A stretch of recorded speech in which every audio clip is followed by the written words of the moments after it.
اعوذ باللہ من الشیطان الرجیم بسم اللہ الرحمن الرحیم الحمد للہ رب العالمین والصلاة والسلام علی سید الانبیاء والمرسلین اللہم صلی علی روح سیدنا محمد فی الارواح اللہم صلی علی قبر سیدنا محمد فی القبور اللہم صلی علی محمد کما تحب ترضى اللہ هو القادر هو الحق هو المعین هو الحق یا شیخ عبد القادر جیلانی شیئا للہ یا شیخ طارق شیئا للہ۔ آج جو ہمارا ٹاپک ہے وہ ہے مسجد، مدرسہ اور خانقاہ، اس کا قیام کیوں ضروری ہے، اس میں ان تینوں کا آپس میں کیا تعلق ہوتا ہے اور مسجد بنانے کی کیا فضیلت ہے، کیا برکتیں ہیں، مدرسہ بنانے کی کیا برکتیں ہیں اور خانقاہ کی کیا برکتیں ہیں اور خانقاہ میں کیا ہوتا ہے۔ سب سے پہلے مسجد بنانے کی فضیلت اور اس پہ کچھ احادیث سنتے ہیں، بیان کرتا ہوں۔ قرآن پاک میں ارشاد ہے، بسم اللہ الرحمن الرحیم، انما یعمر مساجد اللہ من آمن باللہ والیوم الآخر۔ اللہ کی مسجدوں کو وہی آباد کرتے ہیں جو اللہ اور قیامت کے دن پر ایمان لاتے ہیں۔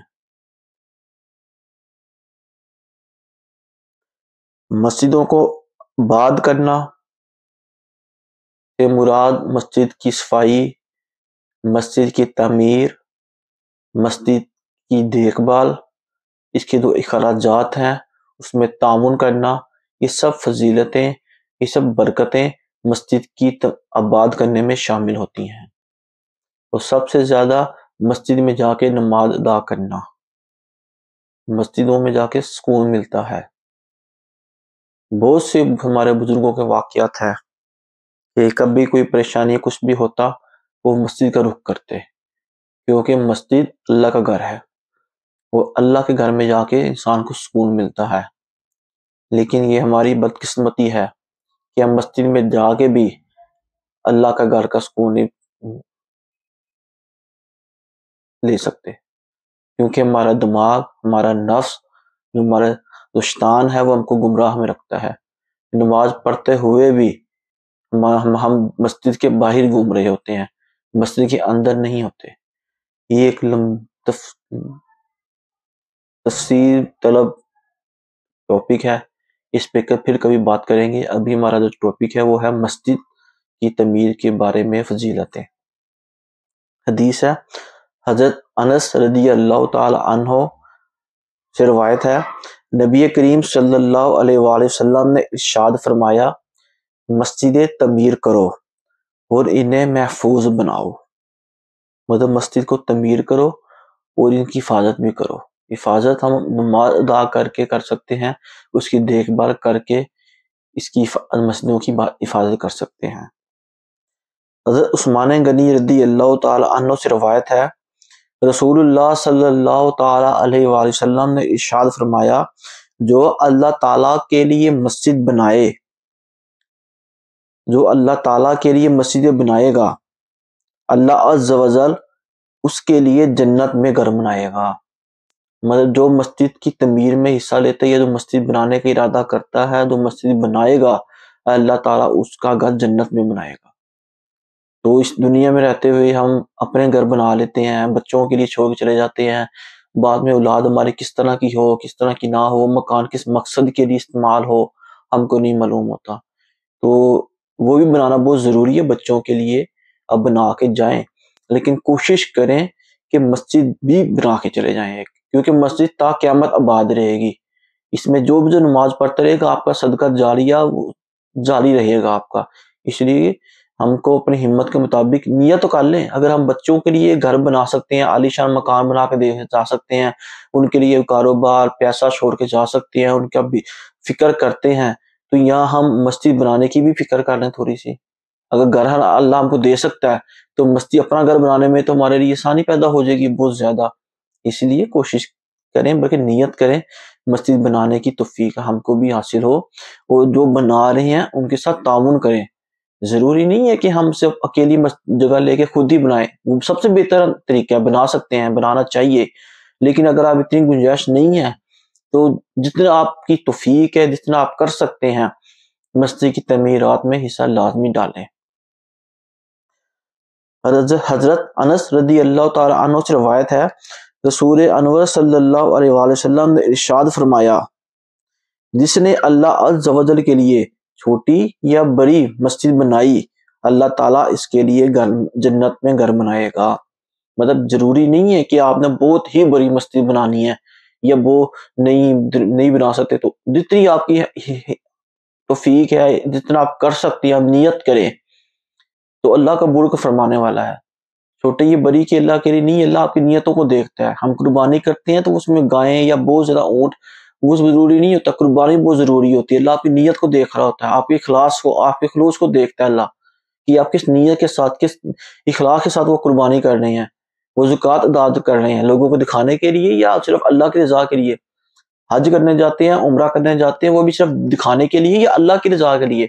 اگر ہم اللہ کی رضا کے لیے جا رہے ہیں تو اللہ قبول کرتا ہے. اگر لوگوں کے لیے جا رہے ہیں تو اس میں پھر دکھاوا آ جائے گا، اور پھر قبول نہیں ہوگا ہمارا وہ بھی عمل. تو مسجد کا بھی یہی ہے کہ مسجد بنا کے جائیں، اس میں لوگ عبادت کریں گے. عمرہ حج آپ کی انفرادی ہے، فرض کے بعد جو عمرہ حج کرنا چاہتے ہیں وہ انفرادی عبادت ہے ہماری. لیکن مسجد ایسی جگہ ہوگی جہاں پہ سب لوگ عبادت کریں گے، کسی ایک کی بھی آمین قبول ہوگی تو اللہ وہ ہمارا اپنے بارگاہ میں قبول فرمائے گا. اللہ تعالیٰ نے فرمایا حدیث میں، جو حدیث کے ہے کہ جو بنائے گا اپنا گھر، چھوٹی بنائی ہے بڑی، اس کو جنت میں گھر ملے گا، بن جائے گا اس کا. اس لیے کوشش کریں. ایک اور ہے، حضرت عمر بن خطاب رضی اللہ تعالی عنہ فرماتے ہیں، میں نے حضور اقدس صلی اللہ علیہ وآلہ وسلم کو ارشاد فرماتے ہوئے سنا کہ جس نے مسجد اس لیے بنائی تاکہ اس میں اللہ تعالیٰ کا ذکر کیا جائے تو اللہ تعالیٰ اس کے لیے جنت میں گھر بنائے گا. نیت ہماری صاف یہی ہونی چاہیے کہ اللہ ہم اس لیے مسجد بنا رہے ہیں، اللہ کا ذکر ہوگا، نماز پڑھی جائے گی، لوگ اعتکاف بیٹھیں گے، نیک عبادت ہی ہوگی مسجد کے اندر، تو اللہ وہ اس کا گھر جنت میں بنائے گا. زمین میں بھی جو مسجد ہم بنائیں گے وہ اللہ کی توفیق سے ہی بنائیں گے، اللہ کے دیے ہوئے ہی سے ہی بنائیں گے. ہمارا اپنے اس میں کوئی عمل نہیں ہے، ہم اس قابل نہیں ہیں کہ ہم کچھ کر سکیں. یہ اللہ کی توفیق ہے تو ہم بھی کچھ کر سکتے ہیں. تو جب ہم اس اللہ کے دیے ہوئے سے اللہ کے ہی راستے میں لگائیں گے تو اس کا ہم کو زیادہ ثواب ملے گا. اللہ اس کا ڈبل آپ کو کر کے دے گا، دنیا میں بھی ملے گا، اور جنت میں تو اللہ نے وعدہ کر دیا کہ میں اس کے جنت میں گھر بناؤں گا. تو اللہ ہم کو اس کی توفیق دیتا ہے، ہم نے صرف نیت کرنی ہوتی ہے. ہماری نیت بن جائے خالص نیت، بالکل پیور کہتے ہیں 100% خالص، بالکل اخلاق سے بالکل خالص نیت کر لیں ہم، یہ عمل اللہ خود ہی پورا کر دیتا ہے. حضرت ابو ہریرہ رضی اللہ تعالی عنہ سے روایت ہے، سرکار دو عالم صلی اللہ علیہ وآلہ وسلم نے ارشاد فرمایا، جس نے اپنے حلال مال سے وہ گھر بنایا جس میں اللہ عز و جل کی عبادت کی جائے تو اللہ تعالیٰ اس کے لیے جنت میں موتی اور یاقوت کا گھر بنائے گا. مطلب کہ اللہ کا گھر بنانا ہے تو اس میں جو پیسہ ہے وہ حلال کا ہو، حرام کا نہ ہو، کسی کا حق نہ مارا ہو، کسی حرام طریقے سے نہ ہو پیسہ کمایا ہو، کوئی جوا، کوئی اس طرح کے 2 نمبر کسی طریقے سے کسی کو دھوکہ دے کے وہ پیسہ نہ کمایا ہو، یا سود کا پیسہ نہ ہو. اللہ کا گھر بنانا ہے تو اس میں پیسہ بھی آپ کا حلال ہو، حلال طریقے سے آپ نے کمایا ہو، بے شک تھوڑا ہو لیکن ہو خالص، تب بھی اس کا اجر ملتا ہے. صرف مسجد کے لیے نہیں، ہم کسی کی مدد بھی کرنا چاہتے ہیں، خدمت بھی کرنا چاہتے ہیں تو وہ بھی پیسہ مالا حلال کا ہی ہونا چاہیے. اپنی اولاد کو بھی لقمہ حلال کا کھلائیں، کیونکہ اگر آپ ایک حرام کا لقمہ اپنی اولاد کو کھلاتے ہیں تو 40 دن تک وہ اس کے پیٹ میں رہتا ہے، اس کا اثر بچے پر آتا ہے. تو ہم خود سوچیں حرام کا لقمہ کھلانے کی کتنی نہیں کھلانا چاہیے ہم کو. اذیت اس کا گناہ ہے کہ اس کا پرورش اس کی حرام کے لقمے سے ہوگی تو پھر وہ کس طرح نیک ہوگا. اس لیے کوشش کریں حلال کمائیں، حرام سے بچیں، اور حلال پیسوں سے ہی اللہ کے دیے ہوئے سے ہم حلال کاموں میں خرچ کریں اور اپنی اولاد کی پرورش کریں.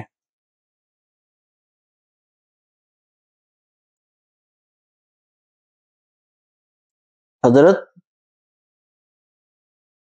انس رضی اللہ تعالیٰ عنہ سے مروی ہے 7 چیزیں ایسی ہیں جن کا ثواب بندے کو مرنے کے بعد بھی ملتا ہے. ان میں سے ایک مسجد تعمیر کرنا ہے. مطلب یہ 7 چیزیں جن کا ثواب انسان دنیا چلا بھی جائے نا تو اس کا ثواب وہ جاری رہتا ہے. اس میں سے ایک مسجد کی تعمیر کرنا ہے، کیونکہ آپ تو چلے گئے دنیا سے، لیکن مسجد جو ہے نا تا قیامت تک وہ آباد رہتی ہے، کیونکہ اللہ کا گھر ہے، آباد رہے گی، لوگ اس میں عبادت کریں گے، نماز ادا کریں گے، تو وہ آپ کا صدقہ جاریہ رہے گی. اس لیے مسجد کے تعاون میں اپنا حصہ لازمی ڈالیں. اللہ ہم سب کو اس کی توفیق عطا فرمائے.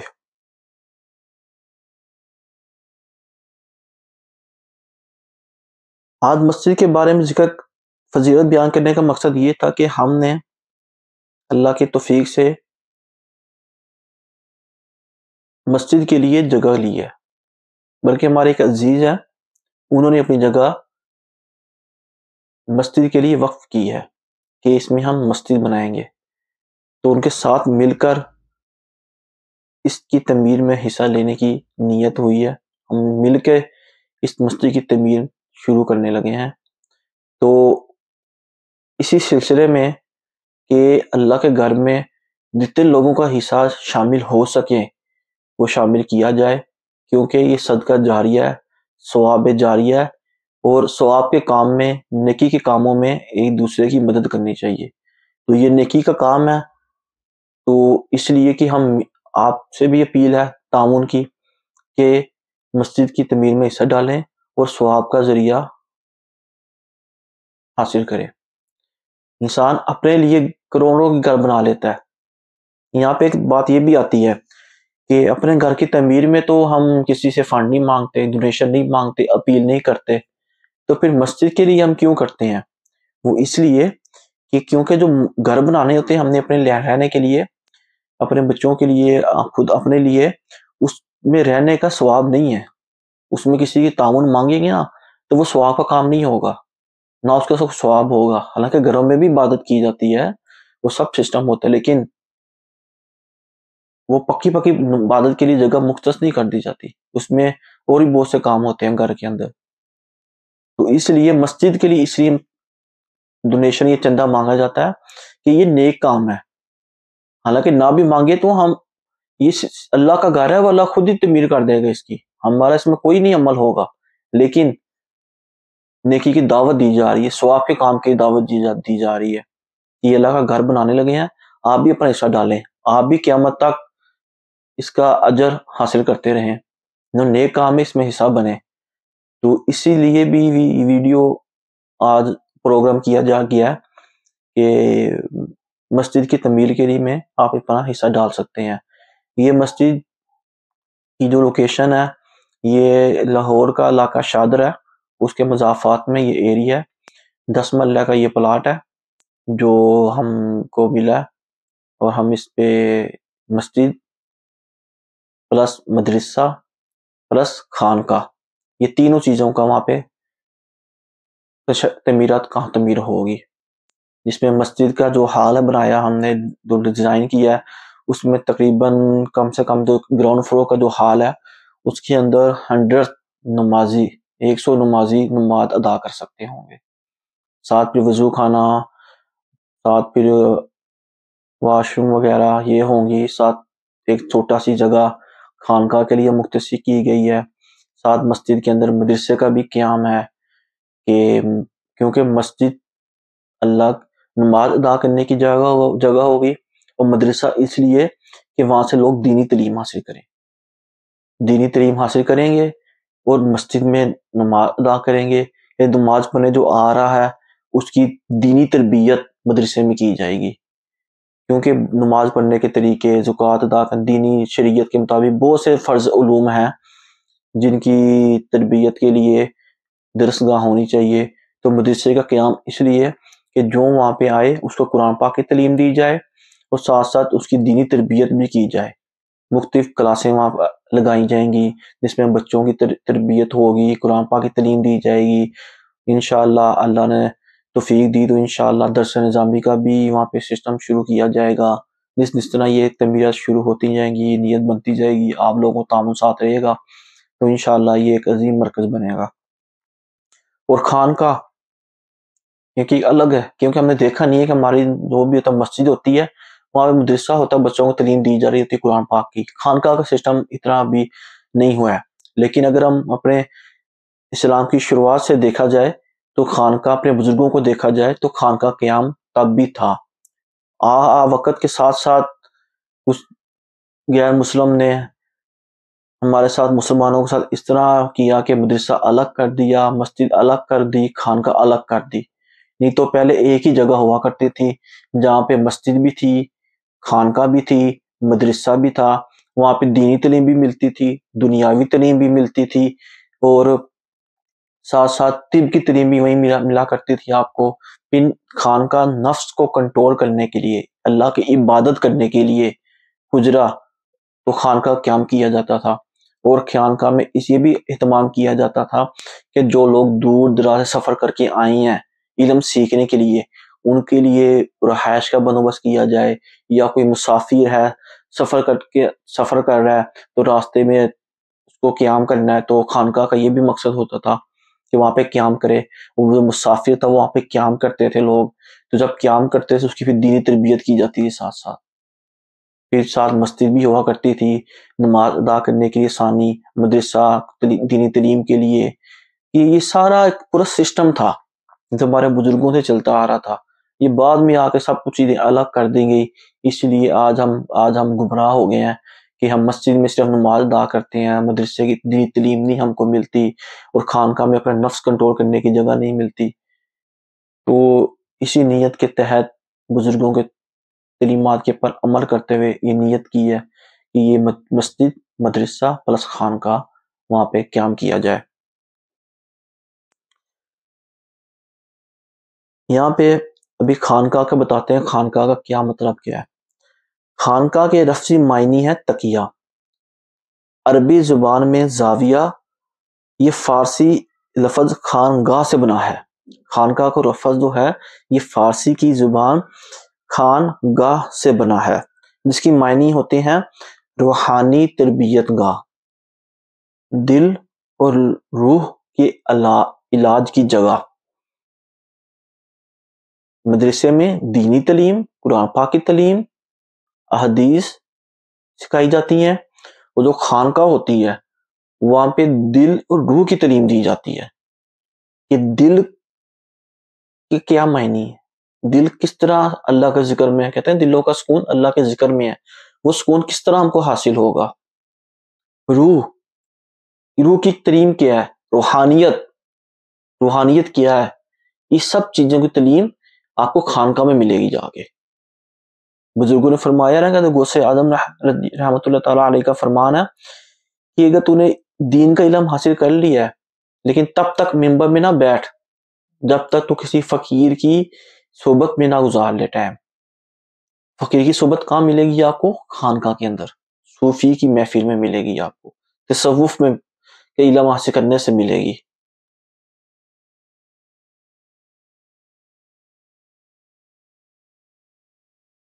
حضرت نصیر الدین چراغ دہری رحمۃ اللہ تعالیٰ علیہ ارشاد کرتے ہیں، خانقاہ دو لفظوں کا مرکب ہے. خان کاہ، خان کے معنی مکان، اور کاہ قاف الف ہا کے معنی عبادت. اور دعا یعنی عبادت کا گھر، لہذا وہاں عبادت کی جانی چاہیے یا کہ وہاں دعا میں قبولیت بھی تیزی کے ساتھ ہو۔ مطلب خانقاہ ایسی جگہ ہے کیونکہ وہاں پہ اللہ کے بزرگ جلوہ فرما ہوتے ہیں، وہ تربیت کرتے ہیں، اللہ کے ولی اولیاء کرام، تو ان کی صحبت میں جب ہم عبادت کریں گے، وہ دعا مانگیں گے تو وہ جگہ قبولیت والی ہوگی، اللہ ان کے وسیلے سے ہماری دعائیں قبول فرمائے گا۔ خانقاہ میں درویشوں کی رہنے کی جگہ ہے جہاں وہ دنیا سے کنارہ کش ہو کر عبادت کرتے ہیں، جہاں ایک کامل شیخ سالکوں کی ظاہر و باطن پر باریک نظر رکھتا ہے۔ مطلب وہاں تو عبادت کے لیے آتے ہیں، چلا کشی کے لیے جو آتے ہیں، دنیا سے کنارہ کش ہو کر خانقاہ میں عبادت کی جاتی ہے، تو جو ولی ہوتا ہے وہاں پہ جو اس کا خانقاہ کا نگران ہوتا ہے، وہ ان کی تربیت پہ نظر رکھتا ہے، ان کی تربیت کرتا ہے۔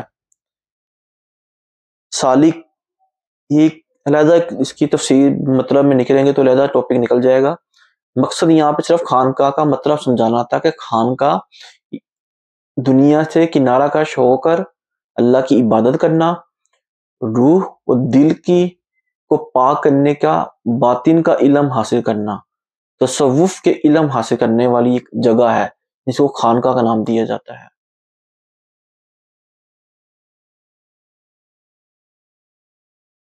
تصوف اسلام کے باطن کا ہی نام ہے، تصوف کوئی الگ چیز نہیں ہے، وہ اسلام کا باطن کا ہی نام ہے۔ اہل تصوف رفض تصوف کو اسلام کے ساتھ جڑا ہوا اس لیے سمجھتے ہیں کہ تصوف میں آپ کی باطنی تربیت ہو رہی ہوتی ہے،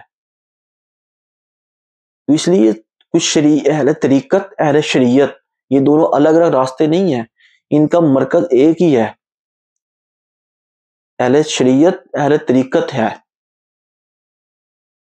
اس لیے شریعت کے مطابق ہی ایک راستہ نکلتا ہے جس میں جو عبادت کرتے ہیں تو شریعت کے مطابق عبادت کرتے ہیں۔ لیکن اگر اس کو ہم کہتے ہیں نا کہ اعلیٰ تعلیم حاصل کرنے کے لیے وہ باہر کے ملک چلا گیا، اعلیٰ تعلیم حاصل کرنے کسی اور یونیورسٹی میں چلا گیا، تو یہ جو اہل طریقت ہے یہ اعلیٰ تعلیم کے لیے کا ایک درجہ ہے، ایک خاص، پھر خاص و خاص، پھر خواص، تو یہ وہ درجہ بدرجہ علم حاصل کرنے کا درجہ ہے۔ تو تصوف یا خانقاہ اسلام سے الگ نہیں ہے، یہ اسلام ہی کا حصہ ہے۔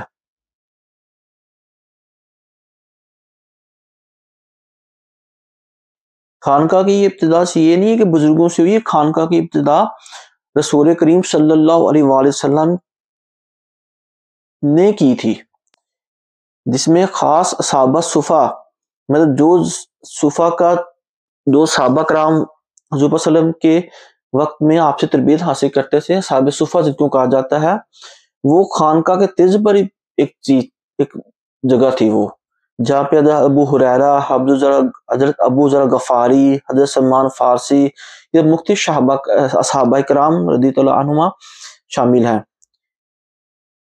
انہوں نے خانقاہی طرز کی ہی زندگی گزاری، جن کی پشت پناہی تعلیم و تربیت خود حضور پاک صلی اللہ علیہ وآلہ وسلم اور حضرت مولا علی مرتضیٰ کرم اللہ وجہہ الکریم نے کی۔ حضرت حسن بصری فرماتے ہیں کہ میں نے 70 صحابہ بدر کو دیکھا جو صفا میں شامل تھے،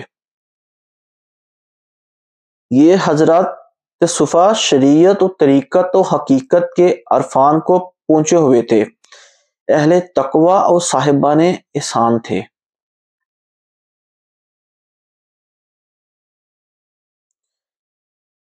وہاں پہ بھی صحابہ صفا میں یہ تربیت ہوتی تھی، حضور پاک صلی اللہ علیہ وسلم کی تربیت فرماتے تھے، پھر ان کو روانہ کر دیا جاتا تھا اسلام کی تبلیغ کے لیے۔